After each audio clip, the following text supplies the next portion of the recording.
Amin. Haleluya. Haleluya. Haleluya. Haleluya.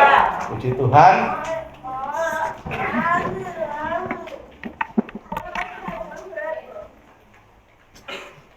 Ya, puji Tuhan, pagi ini banyak wajah-wajah baru. Ternyata banyak saudara Yesus yang datang pada pagi ini. Ya. Kalau kita di kerinduan Tuhan kan kita menjadi serupa dengan Kristus kan. Kita dicipta segambar dan serupa dengan Allah. Dan lebih spesifik, kita ya, dirindukan oleh Tuhan menjadi serupa dengan Yesus. Maka kita sebenarnya bukan lagi hamba, kita bukan lagi sahabat, tapi kita saudara-saudara Tuhan Yesus. Apalagi yang duduk di sana itu ya mirip sekali wajahnya. Puji Tuhan, selamat datang di Bali. Ya. Mari kita buka Alkitab kita dari Amsal 10.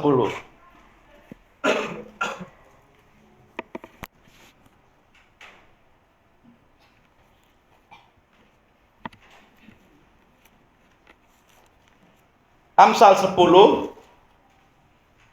Ya. Saya percaya Jemaat Bethlehem sudah membaca satu pasal ini, karena ini adalah bacaan kita hari ini ya.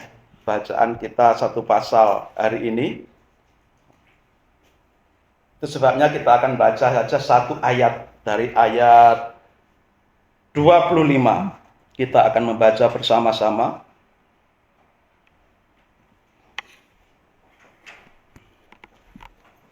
Kita akan baca bersama-sama Amsal 10 ayat 25.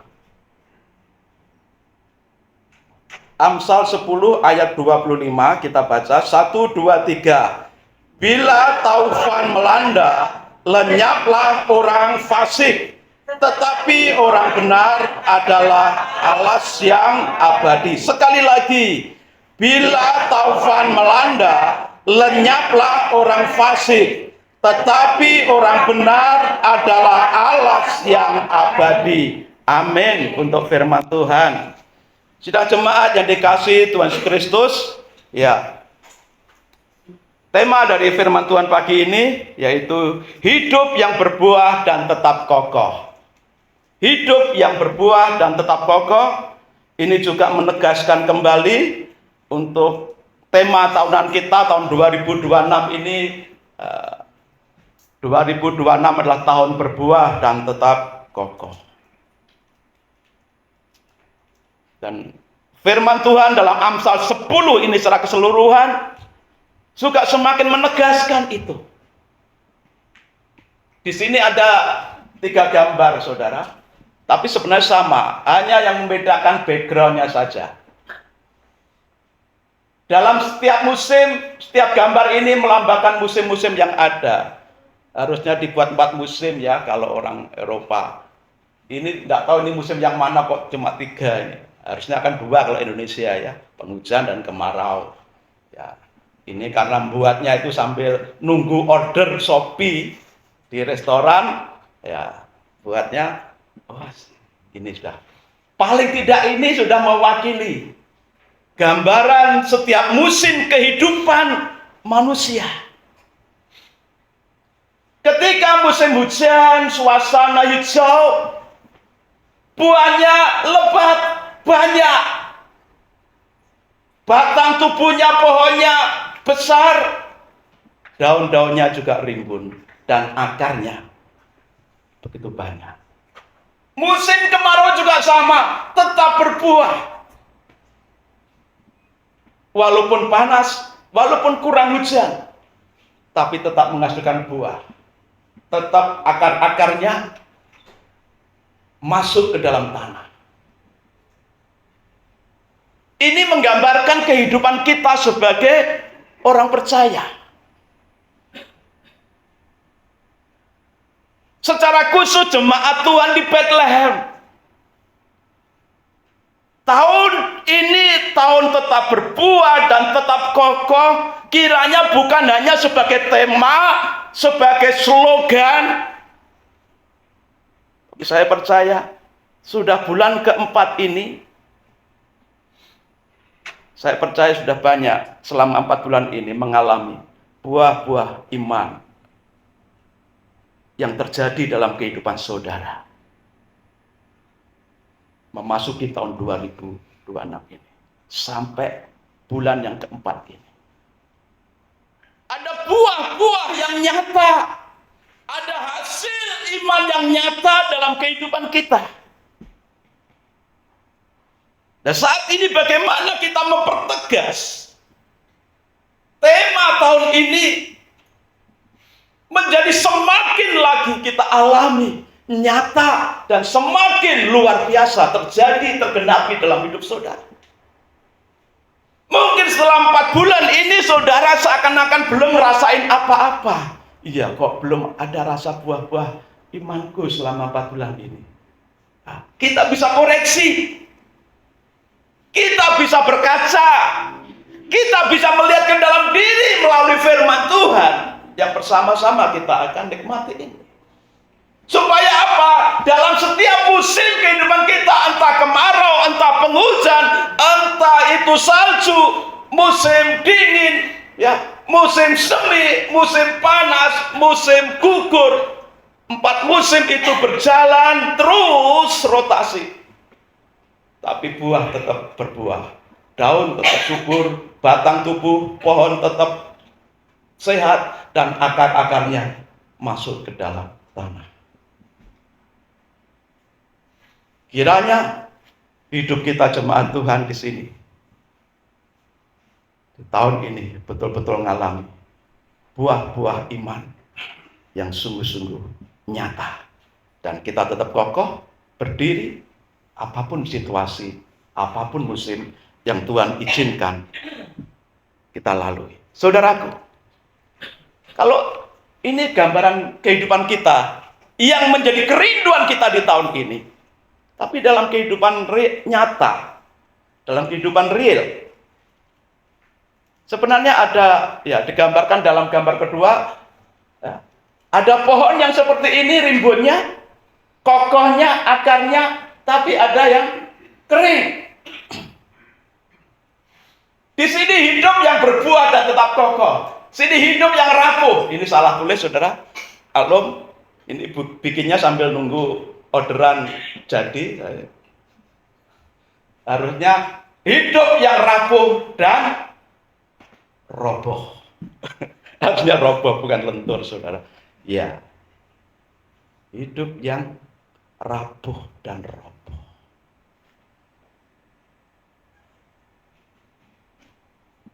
Ini realitas kehidupan kita manusia juga seperti ini, saudara. Kenapa ada pohon yang dalam segala musim tetap bisa berbuah, tetap bisa berdaun subur, rimbun, tetap bisa bertumbuh batang tubuhnya dengan sehat? Pertama, karena akar-akarnya banyak dan masuk ke kedalaman tanah. Kenapa ada pohon yang kering, rapuh, dan roboh? Karena akarnya tidak betul-betul masuk ke dalam tanah.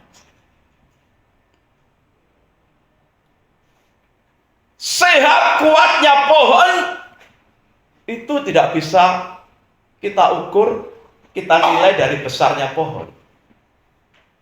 Saudara, banyak besar pohon-pohon besar di pinggir jalan yang hanya karena angin-angin yang sepoi-sepoi saja bisa roboh begitu saja.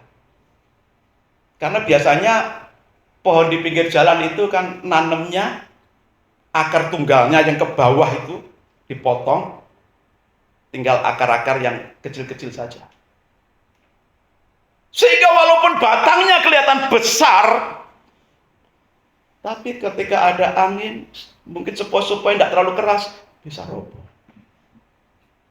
Karena akarnya sedikit, akarnya pendek, dan tidak menembus ke kedalaman tanah, mencari mata air, mencari nutrisi yang sehat untuk pertumbuhan batang tubuh, sehingga mampu berbuah, mampu menghadapi segala cuaca. Saudara, hidup kerohanian kita juga seperti itu. Karena kehidupan rohani kita itu akan mempengaruhi kehidupan fisik kita, materi kita.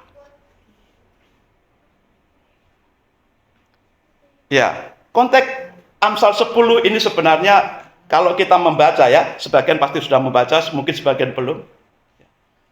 Salomo menggambarkan bahwa kehidupan manusia itu hanya ada dua golongan saja.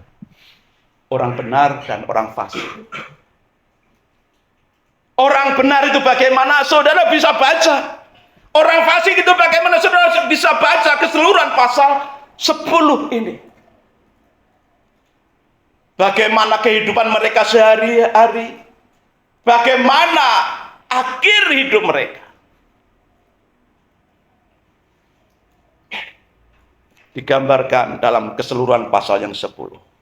Dan hari ini kita belajar bagaimana kita menjadi orang benar supaya kita mengalami satu kehidupan yang tetap kokoh, tetap berbuah dalam segala musim kehidupan kita. Hari-hari ini perang. Walaupun ya blokade Selat Hormuz sudah mulai dilonggarkan, dibuka. Tapi dampaknya secara global tidak serta-merta selesai. Normal. Dah.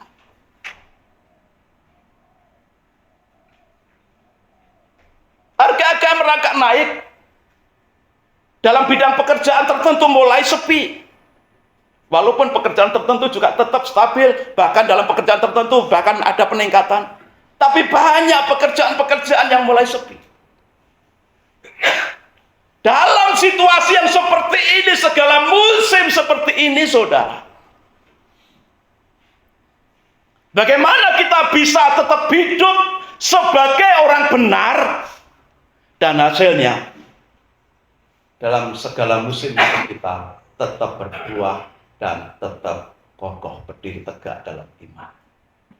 Hal yang pertama, di dalam ayat yang ke-25 yang kita baca tadi. Bila tofan melanda, lenyaplah orang fasik, tetapi orang benar adalah alas yang abadi. Orang benar adalah alas yang abadi. Hal pertama ini adalah akar menentukan ketahanan kehidupan kita. Sebagaimana akar menentukan ketahanan pohon tadi yang digambarkan, subur, berbuah, lebat, karena akarnya masuk ke dalam tanah. Akarnya lebat dan banyak, menyerap intisari, segala unsur hara yang diperlukan untuk pertumbuhan pohon, sehingga bisa berbuah lebat. Demikian juga dalam kehidupan kerohanian kita sebagai manusia. Ya memang fisik kita tidak punya akar, fisik kita tidak punya ekor, ekornya kecil, nah kalau ekornya panjang bahaya itu. Ya. Karena ini penggambaran seperti pohon. Pohon bisa terus tegak, berdiri, dan bahkan berbuah karena ditopang oleh akar yang kuat, akar yang banyak, menyerap segala unsur hara di dalam tanah. Maka kehidupan kita juga demikian. Ketika tofan melanda, badai hidup melanda kehidupan kita, bagaimana supaya kita tetap teguh berdiri, kokoh, tidak roboh, tidak tumbang oleh badai kehidupan. Hidup kita punya semacam akar. Dan akar ini tersembunyi di dalam tanah kehidupan kita. Seperti halnya pohon itu, saudara. Yang kelihatannya akarnya banyak tapi hanya di permukaan. Itu juga gampang roboh. Tapi yang membuat kuat berdiri satu pohon, kuat terhadap goncangan badai, hempasan badai, itu karena banyak akar yang masuk ke dalam tanah, dalam sekali. Maka kehidupan kita bisa tetap kokoh dan berbuah, tidak tumbang oleh badai kehidupan ini, Ketika kita punya akar yang kuat, yang tersembunyi, yang tidak terlihat oleh banyak orang. Ada 4 nutrisi yang bisa menguatkan akar kehidupan rohani kita. Ada 4 nutrisi yang bisa menguatkan akar iman kita. Supaya apa? Tergenapi dalam pasal 10 ayat 25 ini. Orang benar adalah alas yang abadi. Alas itu apa? Alas bukan bahasa Jawa ya. Kalau alas itu hutan bahasa Jawa. Kalau dalam bahasa Jawa itu hutan, alas.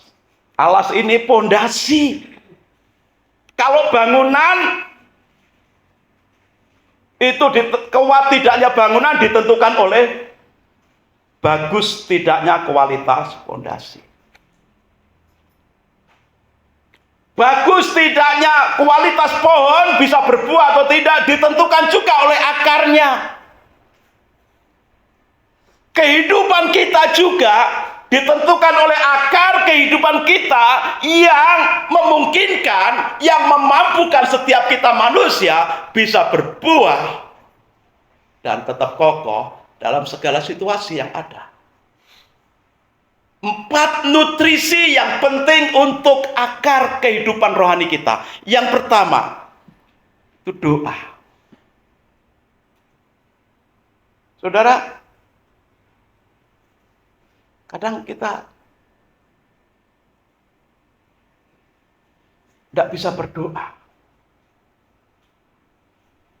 Kita sudah diajari doa Bapa kami begitu sederhana, begitu ringkas.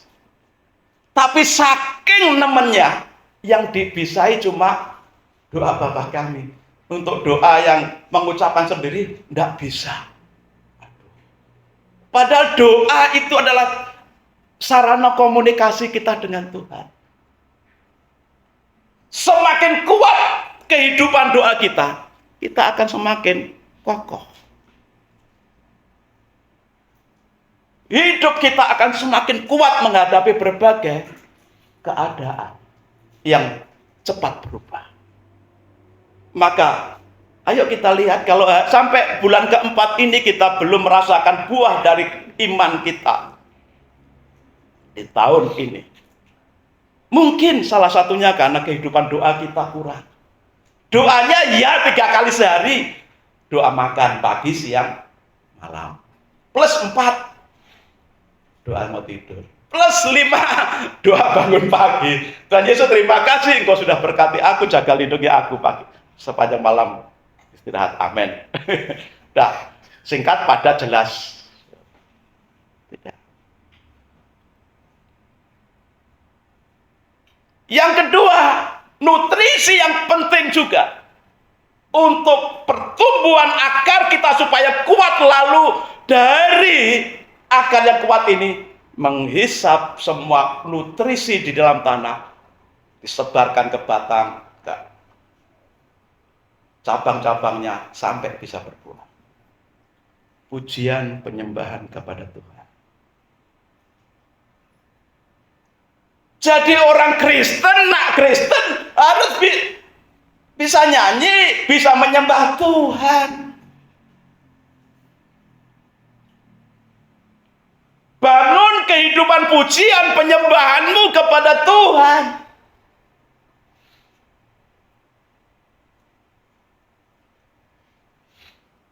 Yo, poin kedua ini, apakah kita sudah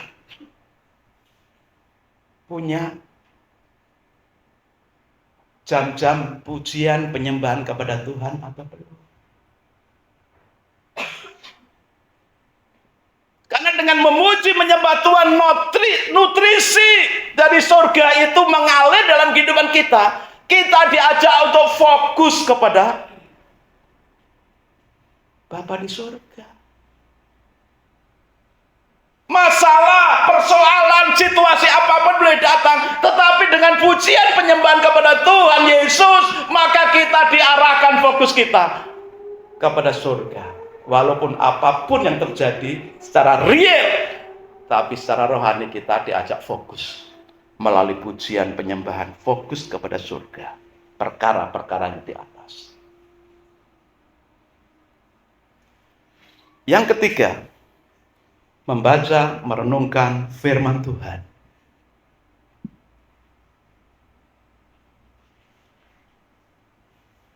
Membaca, merenungkan firman Tuhan itu sebabnya di Bethlehem juga sudah sejak sekian tahun yang lalu ada klub baca Alkitab setiap hari satu pasal.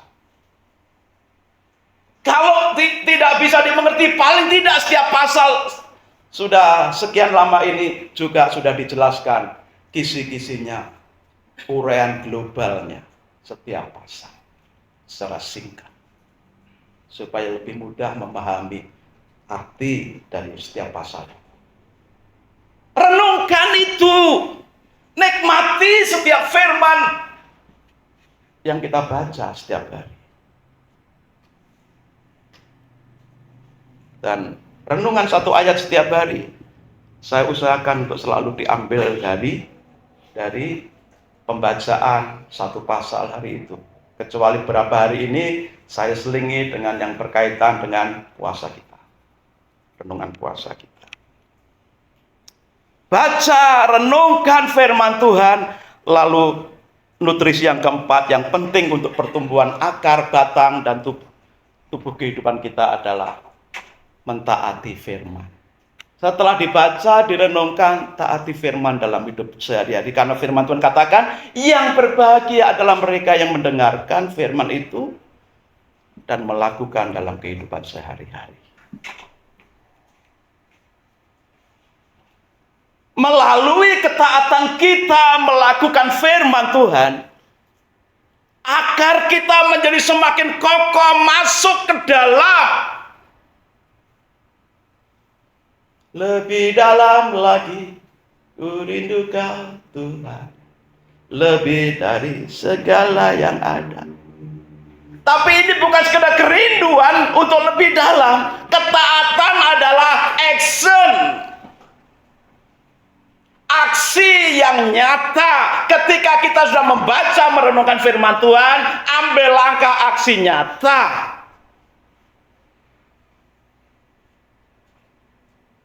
Seperti apa yang firman Tuhan katakan. Dan itulah yang akan nampak keluar nantinya. Melalui sikap hidup, perbuatan kita, dan ucapan kita. Ada 4 nutrisi yang bisa menguatkan akar kerohanian kita, akar iman kita yang selanjutnya akan mempengaruhi kehidupan kita dan apa yang akan menjadi buah dari kehidupan kita. Tapi ada tambah satu lagi. Puasa.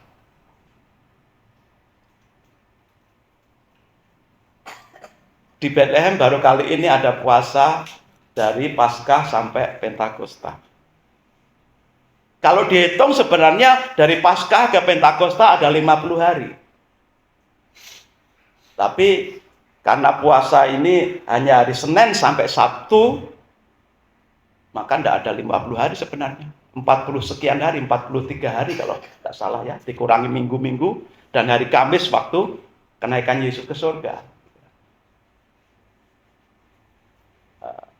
Dalam tradisi gereja memang hari Minggu tidak dipakai puasa. Karena apa? Hari Minggu itu Minggu kebangkitan Yesus. Hari penuh sukacita, perayaan. Kurang tepat kalau untuk berpuasa. Maka biasanya gereja-gereja berpuasanya itu dari Senin sampai Sabtu. Nah, kita bukan mengejar berapa harinya. Tapi di sini melalui puasa ini, saat kita sedang berpuasa, ya, cara kita memaksa akar kita bisa menembus kedagingan kita dengan cara merendahkan diri di hadapan Tuhan. Mungkin masih ada hal-hal yang sombong, yang keras dalam kehidupan kita. Melalui berpuasa kita diajar merendahkan diri di hadapan Tuhan. Betul-betul dalam kekosongan diri.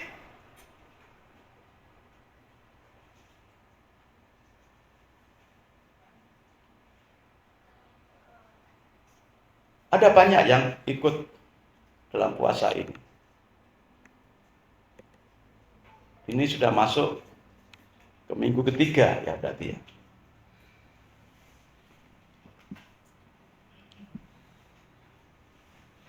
Karena kedagingan kita itu sering kali keras. Ya.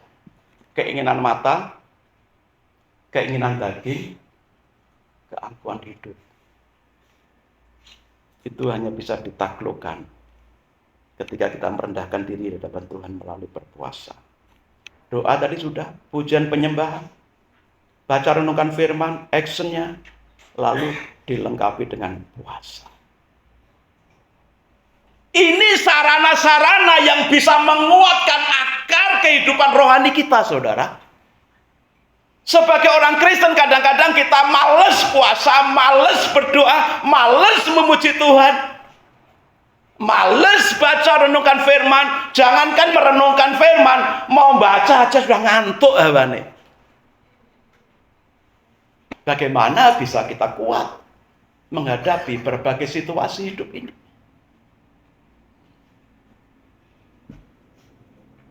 Seperti para murid, ya minggu lalu kita belajar. Bagaimana supaya kita bisa hidup dalam terang kebangkitan Yesus. Yesus menunjukkan dengan satu hal yang pasti bahwa dia bangkit. Bukti-buktinya nyata, real. Yesus menemui para murid untuk memulihkan kehidupan para murid. Yesus memberikan misi, mandat untuk memberitakan Injil. Tapi yang keempat ini yang terpenting. Karena kalau yang keempat tidak ada.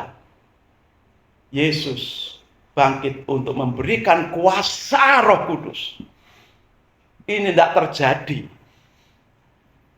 Maka kehidupan para murid tetap akan labil. Gampang goyah. Maka Tuhan katakan, tunggulah di Yerusalem sampai engkau diperlengkapi dengan kuasa dari tempat yang maha tinggi. Dan itu terjadi dari Pentakosta. Para murid berdoa puasa 10 hari sejak kenaikan Yesus ke surga. Dan ketika para murid menerima Roh Kudus dalam hari Pentakosta itu, dalam suasana merendahkan diri di hadapan Tuhan berpuasa, kuasa Tuhan itu real, dirasakan, dialami oleh para murid untuk bisa bersaksi. Karena mereka sudah dipulihkan, sudah mengalami Yesus yang bangkit itu nyata dalam hidupnya. Maka biarlah kita juga, ayo kita merendahkan diri melalui berpuasa. Bukan sekedar ya nunda waktu makan dan minum, saudara.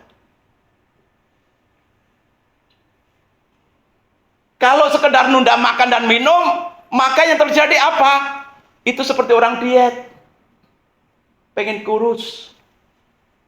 Pengen bodinya normal. Ya. Kalau yang cowok pengen yang apa istilahnya slim apa itu? Iya. Tetapi marahnya tetap, sombongnya tetap, nakalnya tetap, ya, berbuat dosanya tetap. Ya enggak ada guna. Loh saya kerja loh Pak, bagaimana saya bisa puasa? Loh saya juga kerja loh. Tiap hari ngukur jalan, saudara. Apalagi sekarang tambah Shopee. Tiap hari ngukur jalan, saudara. Panas ya panas, hujan ya kehujanan, saudara. Kalau order pijet itu tambah tenaga ekstra lagi. Gimana mau kuat lapar? Saudara, intinya bagaimana? Intinya, apapun pekerjaan kita, ayo kita belajar merendahkan diri di hadapan Tuhan. Menembus keinginan mata yang keras, keinginan daging yang begitu keras, dan keangkuhan hidup kita yang begitu kokoh seperti benteng. Kita gempur, kita kalahkan. Biarlah kita bisa mengalami ya, kepekaan mendengar suara Tuhan.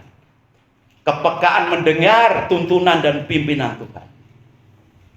Dan kita betul-betul diajar, dididik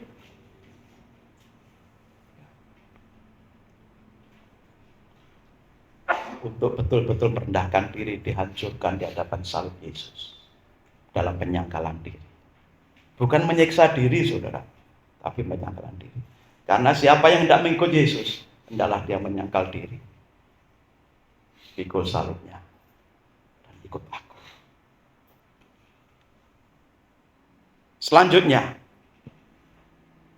hal kedua, integritas sebagai pondasi keamanan. Ayat 9. Siapa bersih kelakuannya, aman jalannya.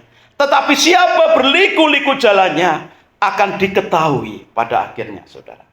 Siapa yang bersih kelakuannya? Bersih kelakuan ini diartikan dalam bahasa kekinian integritas.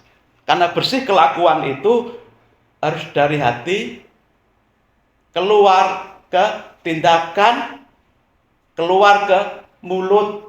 Apa yang ada dalam hati, apa yang dalam pikiran, keluar jadi perkataan, keluar jadi tindakan yang nyata. Integritas dari kata integral, keseluruhan hidup. A yo A, B yo B, tidak ada yang disembunyikan. Loh, saya ini sudah punya integritas tuh, tapi hidupku ada ancaman terus loh Pak, ada bahaya terus. Saudara, ayat ini bukan berarti kalau kita hidup punya integritas itu tidak ada bahaya. Selama manusia hidup selalu ada berbagai musim, berbagai situasi kondisi, termasuk ancaman bahaya itu selalu ada.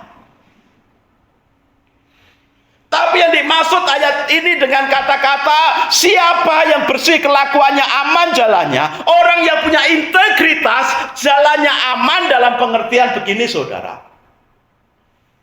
Ada orang yang menyembunyikan sesuatu yang tidak baik, tapi ditutupi dengan kelakuan, kata-kata, tindakan yang sepertinya baik untuk menutupi ketidakbaikan dalam dirinya, atau dosa, atau kejahatan.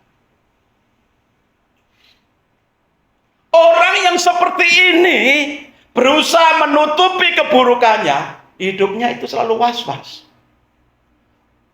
Contoh saja, saudara, orang yang biasa korupsi nilep uang, walaupun ditutupi dengan perbuatan baik, amal, kata-kata manis,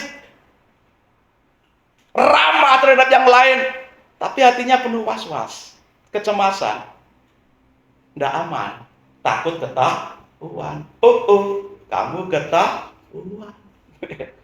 Orang seperti ini tidak aman hidupnya. Tapi orang yang punya integritas, apa yang dalam hati, apa yang dalam pikiran, itu cocok dengan perkataannya, cocok dengan tingkah laku dan tindakannya. Itu yang dimaksud bersih kelakuannya. Punya integritas. Hidupnya itu tidak ada kecemasan, merasa aman. Bahaya tetap ada. Tapi orang yang punya integritas, dia akan tidak akan takut dengan berbagai bahaya dan ancaman. Karena hidupnya bersih, menyerahkan sepenuhnya kepada tangan kekuasaan Tuhan. Orang yang punya integritas itu jujur dalam kerja, tidak suka korupsi, ya. Maka betul, orang yang punya integritas, yang bersih kelakuannya itu aman jalannya. Tetapi orang yang berliku-liku jalannya akan diketahui, dan kalau diketahui jadi malu, saudara. Karena apa? Ya, boroknya ketahuan, jeleknya ketahuan.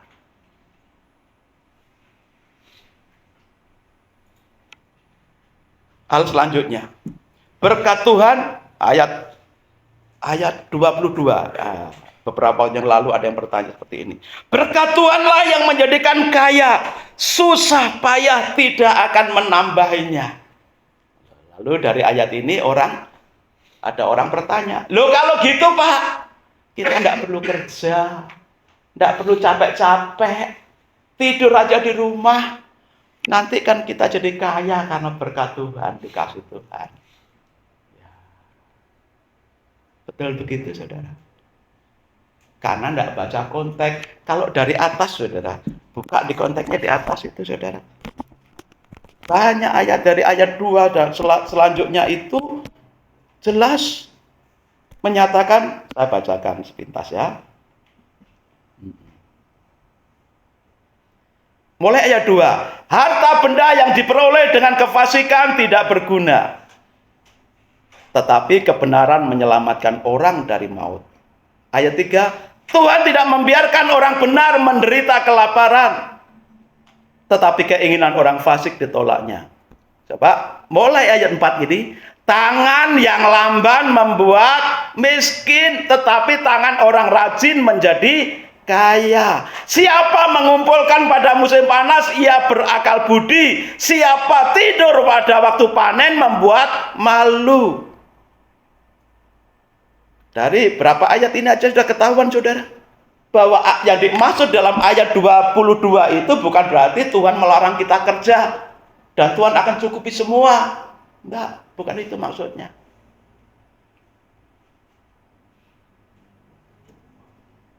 Justru Tuhan memberikan mandat untuk kita manusia bekerja, dan terlebih lagi sebagai umat Tuhan harus punya semangat jual kerja. Di kitab Kejadian jelas katakan Tuhan memberkati manusia itu, lalu bersabda apa? Bertambah banyaklah, penuhilah bumi, dan taklukkanlah itu, berkuasalah atas. Itu mandat untuk kita bekerja. Itu perintah untuk kita bekerja.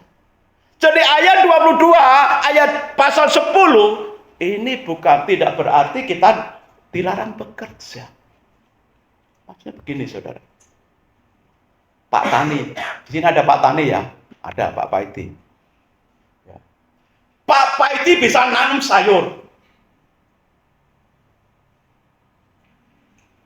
tapi hujan tidak ada. Lalu Tuhan tidak ngasih pertumbuhan. Tiba-tiba ada ular. Pak Paiti nanam, ngobati, mupuk, tapi siapa yang ngasih pertumbuhan? Tuhan. Siapa yang ngasih hujan? Tuhan. Kalau Pak Paiti nanam sebagai seorang petani, nanam, diobati, dipupuk, tapi kalau Tuhan tidak ngasih hujan, Tuhan tidak ngasih pertumbuhan, misalkan, lalu ular datang, diobati, datang lagi wereng, datang lagi. Apakah Pak Paiti bisa panen dengan baik? Tidak.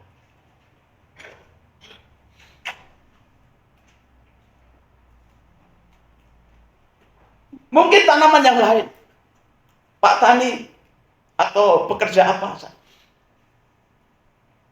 Warung, yang buka warung juga begitu. Kalau ayat ini misalkan larangan untuk kerja, yang buka warung tutup semua malam.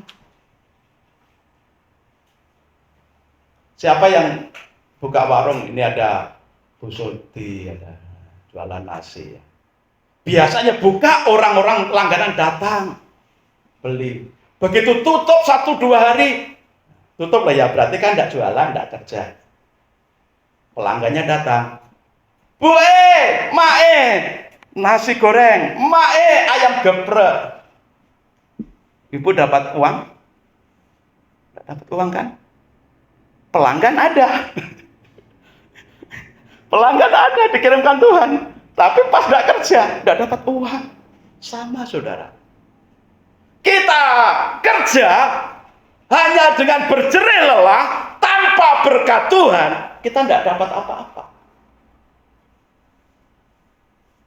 Kita tidak kerja, waktunya Tuhan kirimkan berkat, waktunya Tuhan kirimkan pelanggan, ya kita tidak dapat apa-apa.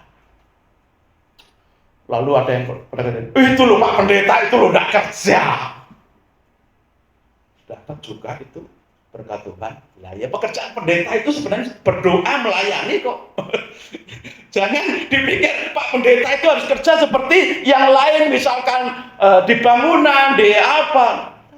Sebenarnya Pak Pendeta itu kerjaannya ya berdoa, menyembah Tuhan, mendoakan jemaat, melayani Tuhan.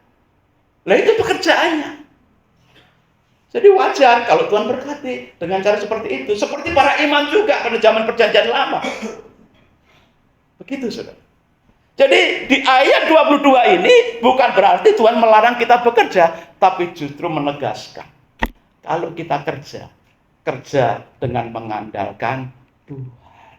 Bukan hanya mengandalkan okol dan akal kita, lalu mengesampingkan Tuhan. Kita punya kekuatan, kita punya akal, kita punya talenta yang bagus dalam bidang pekerjaan tertentu, dengan menomorduakan Tuhan, mengesampingkan Tuhan. Hati-hati.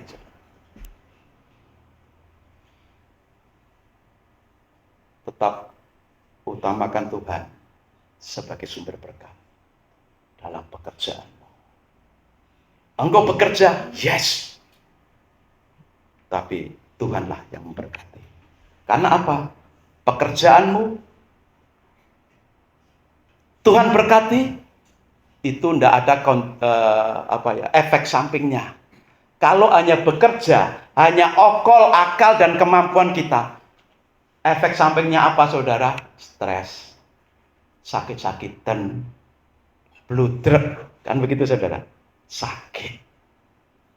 Gara-gara kerjaannya numpuk. Tapi kalau kita kerja dengan tetap mengandalkan Tuhan, seharusnya stres tidak ada. Seharusnya bludrek tidak ada. Supaya pabrik bodrek tutup. Gitu, saudara. Tetap nomor satukan Tuhan dalam setiap usaha kita. Ingatlah Tuhan dalam segala lakumu, maka berhasillah apa yang kau rancangkan, yang kau lakukan, yang kau usahakan. Poin yang ketiga, perkataan sebagai buah yang menghidupkan. Ya. Ayat 11 dan 21. Mulut orang benar adalah sumber kehidupan. Bibir orang benar menggembalakan banyak orang. Ini hanya satu contoh, saudara. Kalau kita lihat contoh-contoh yang lain di ayat-ayat di atasnya, banyak sekali. Bukan hanya perkataan, tapi sikap, perilaku, tingkah laku kita. Ini saya ambil satu contoh aja perkataan. Dengan jelas ayat 11 dan 10, mulut orang benar adalah sumber kehidupan. Kalau hati kita benar, pikirannya benar, kita punya integritas, ada nutrisi yang sehat, tadi 5 nutrisi tadi yang masuk dalam kehidupan kita, maka yang keluar dari mulut kita adalah berkat kehidupan untuk orang lain.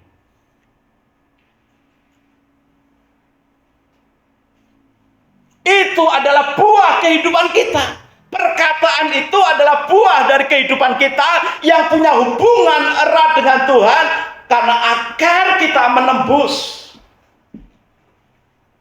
dalam dan menyerap semua nutrisi surgawi melalui doa, pujian, penyembahan, ketaatan kita, baca renungkan firman dan action, bahkan puasa kita. Yang keluar dari itu semua hasilnya adalah tindakan sehari-hari dan perkataan kita. Contoh satu perkataan kita itu akan menjadi sumber kehidupan bagi orang lain. Bisa memberkati orang lain, membangkitkan semangat orang lain, mengingatkan orang lain, menasehati orang lain. Hanya dengan perkataan. Mana ada buah mangga? Pak Paiti punya mangga, sekarang sudah mulai berbunga lagi. Kalau mangganya besar, berbuah banyak, lebat, lalu matang, memangnya buah mangga itu akan dimakan oleh pohon mangga sendiri, betul? Begitu Pak Paiti ya? Buah mangga dimakan pohon mangga ketika sudah matang gitu, ya? Tidak ada cerita seperti itu. Buah itu akan dimakan oleh orang yang lewat ketika Pak Paiti tidak ada. Pura-pura bilang, Pak Paiti minta mangga. Ya, yang penting sudah bilang. Kan gitu, saudara. Dimakan, dirujak. Ya puji Tuhan ketika kita ngumpul di Pak Paiti, disodori, dikasih, Ya, mangga yang banyak matang-matang untuk rujak. Puji Tuhan. Artinya kan apa? Yang berbuah pohon mangga, tapi yang menikmati kan kita-kita ini, saudara. Bukan pohonnya yang menikmati. Inilah yang dimaksud akan menjadi sumber kehidupan bagi orang lain. Orang lain akan menikmati hasil perkataan kita. Buah bibir kita. Menguatkan orang lain, memberkati orang lain, menyemangati orang lain, memberi arahan, nasihat kepada orang lain. Jangan mematahkan semangat orang lain, meremehkan orang lain.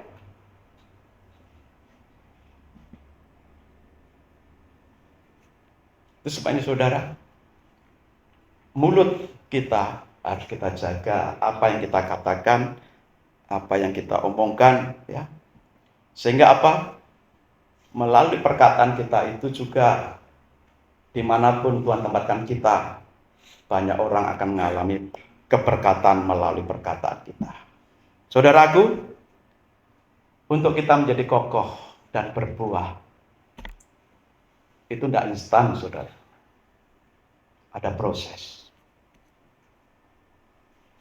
Untuk kita bisa berbuah dan tetap kokoh dalam kehidupan ini, dalam menghadapi banyak musim,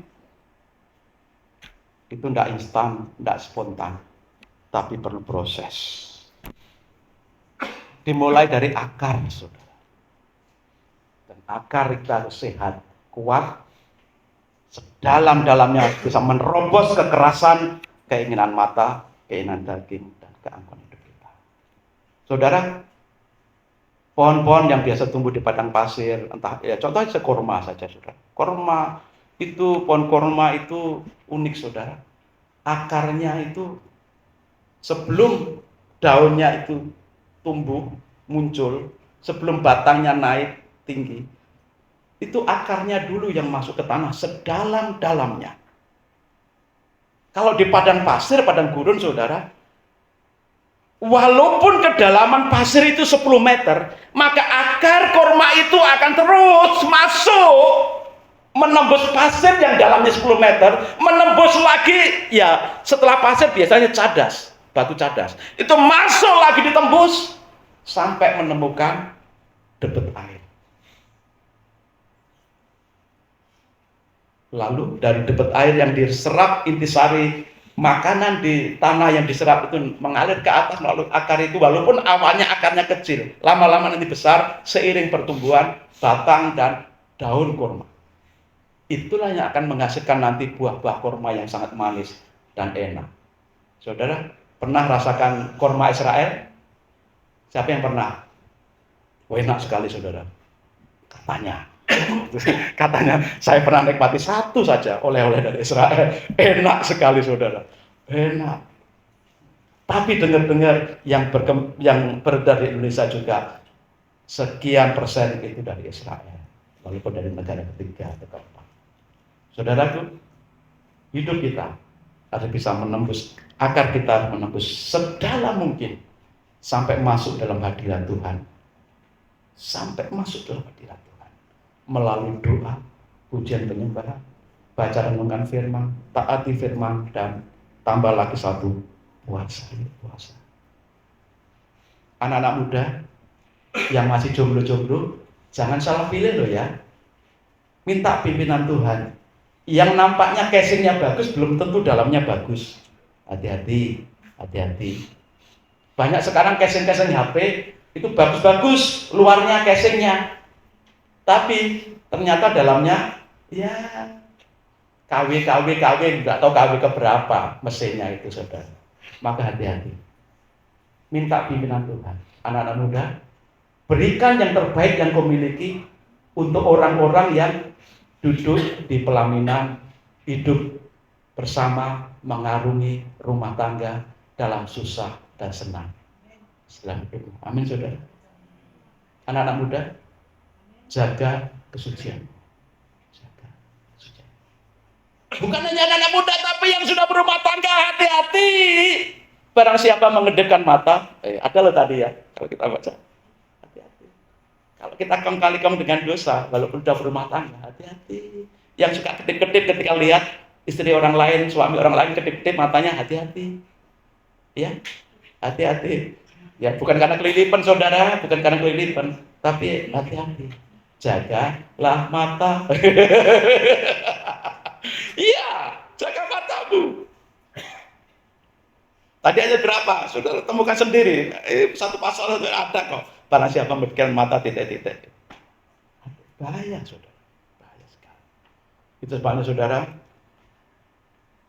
Untuk kita bisa kokoh dan berbuah itu tidak instan, perlu proses dimulai dari akar. Kita harus masuk ke dalam, mengalami persekutuan dengan Tuhan yang begitu lekat melalui penyembahan, doa, puasa, melalui baca renungkan firman.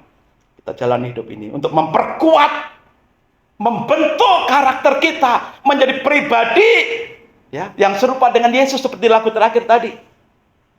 Serupa dengan Yesus. Yesus itu pria yang integritas, berintegritas, hatinya, pikirannya, jos, tutur katanya, aksi tindakannya, jos.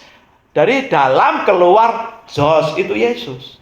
Lah kalau kita sebagai umat Tuhan di Bethlehem, Tuhan rindu kita menjadi segambar dengan Yesus. Bukan fisiknya ya. Kalau fisik semua brewok nanti susah bedain. Semua brewok, semua berkumis bagaimana dengan cewek-cewek nanti, ibu-ibu. Aneh ya. Bukan fisiknya yang segambar serupa, tapi ya hatinya, pikirannya, tindakannya, dan kelakuannya hidup sehari-hari, karakternya. Yesus pria berintegritas, kita juga harus jadi umat Tuhan yang punya integritas. Apa adanya, di dalam yes, di luar yes. Yes untuk Tuhan. Amin saudara. Perlu proses integritas. Ya, aplikasi praktisnya untuk menutup ya saudara. Biarlah seminggu ini melalui kita berpuasa, berdoa, memuji Tuhan. Jam-jam pribadi kita kan tidak diketahui orang toh. Tidak diketahui orang jam-jam pribadi kita. Itulah akar kehidupan kita. Ayo kita perdalam akar doa kita, akar pujian penyembahan kita, akar baca renungkan firman, akar puasa kita. Kita perdalam lagi. Supaya apa? Yang belum berbuah sampai bulan keempat ini, supaya kita bisa mengalami, oh iya, ada buah iman sudah muncul. Di bulan keempat ini dan seterusnya. Yang sudah berbuah, biarlah buahnya itu semakin lama semakin banyak. Sehingga nama Tuhan dipermuliakan dan hidup kita akan mengalami, betapa ajaibnya Tuhan dalam hidup kita. Tahun ini tahun berbuah dan tetap kokoh. Tuhan memberkati kita semua, mari berdoa.